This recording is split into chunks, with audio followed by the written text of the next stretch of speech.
Hello and welcome to Infinite Variety, 3 Centuries of Red and White Quilts. I'm Elizabeth Warren, curator of the exhibition, and there are 651 red and white quilts on display here. All of them are from the collection of Mrs. Joanna S. Rose, who has graciously opened this exhibition free to the public on the occasion of her 80th birthday. She said to her husband that for her 80th birthday she wanted something she had never seen before, and that was to see all of her red and white quilts in one place at one time. And as her gift to the public, she wanted it open free. It's been my pleasure to be the curator of this exhibition. It's been wonderful to go through every one of the 651 quilts, choose the ones that I think are exceptional and should be highlighted, but honestly, they're all wonderful. There are no two alike in the entire exhibition, and I highly recommend that you study them and enjoy each of the quilts. I'm standing next to a circle of chairs that was part of the genesis of the design for the entire Infinite Variety exhibition. The circle of chairs is meant to represent the circle of quilting communities.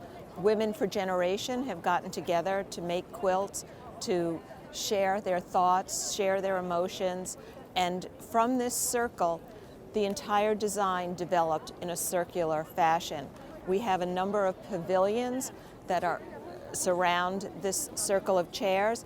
They're hung with quilts on 2 sides so that you can walk inside a pavilion, experience being surrounded by quilts. I've always said now, if I die and go to heaven, I know it's going to be red and white.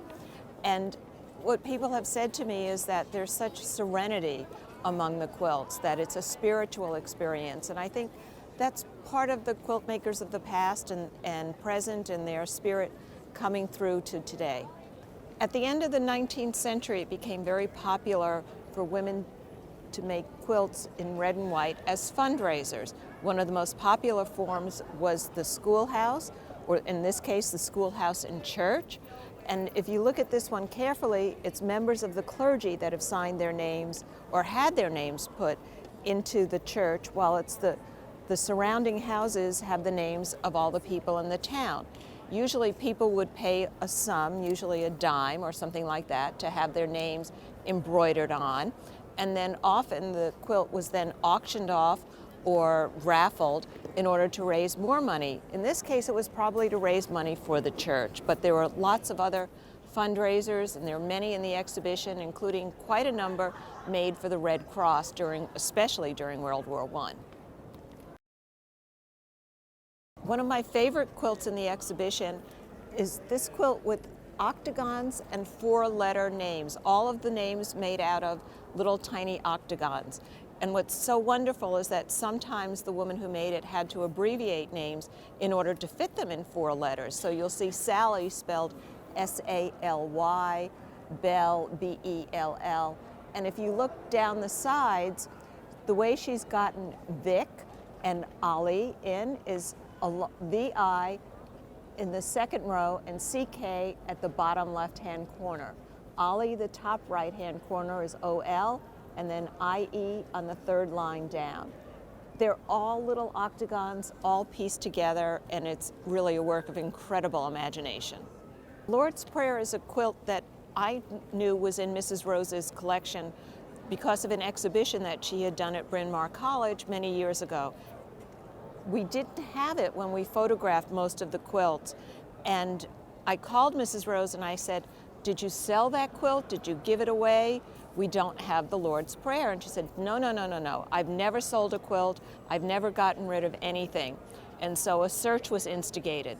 And it turned out that it hadn't been delivered with the rest of the quilts because it has these strips of beige fabric, which I believe were actually a green that faded to beige over time.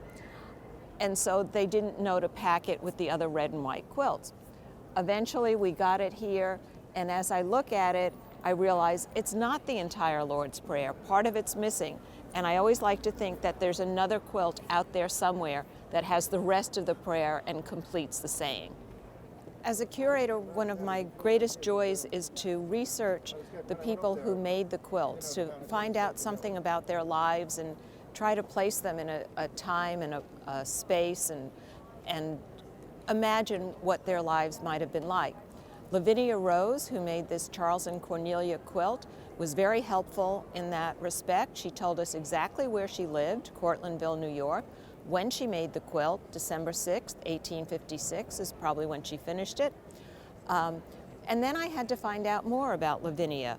Well, it turns out that she was born at the end of the 18th century in Connecticut.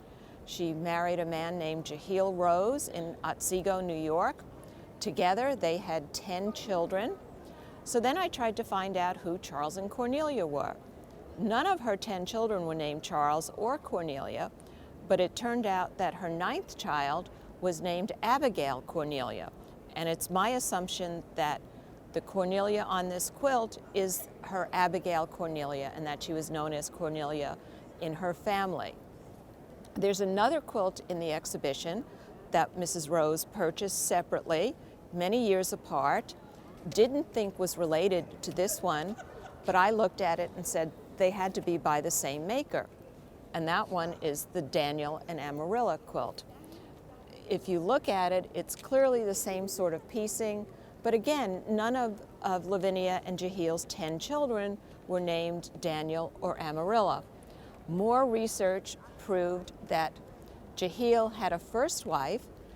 With his first wife, he had a son named Daniel.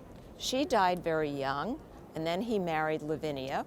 So Lavinia must have raised Daniel as her own, and sure enough, Daniel did marry a woman named Amarilla, who was his second wife.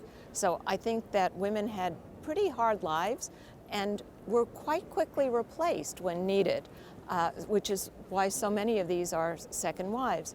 And what's been a great thrill to me is to actually examine the quilts in person and finally see that the Daniel and Amarilla quilt is signed by Lavinia Rose. She signed it in pen very faintly, and if you're looking at it up close and personal, as I've had the opportunity to do, you can see that in pen she signed it Lavinia Rose, and we know then for sure that they were made by the same person.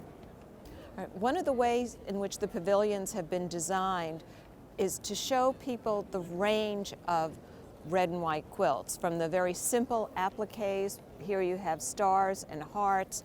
If you look around here, we have more intricate pieced quilts. The geometry of some of these is just amazing. We had a woman in the other day who was a mathematician as well as a quilt maker, talking about all the math that goes into making a quilt. And I said, that's why I don't quilt. I don't do numbers. I don't do math at all, besides which I can't sew, but that's another story. But if you stand in one of these pavilions and look around, we've arranged it so that you won't see patterns duplicated. And in fact, in this entire exhibition of 651 quilts, no two are exactly alike. Mrs. Rose was very careful not to buy something that she already owned. And in fact, I think quilt makers do that on their own. They never make a quilt exactly the way somebody else has. They won't do it. Even if they buy a pattern, I find that they individualize it and make it really something special and exactly their own.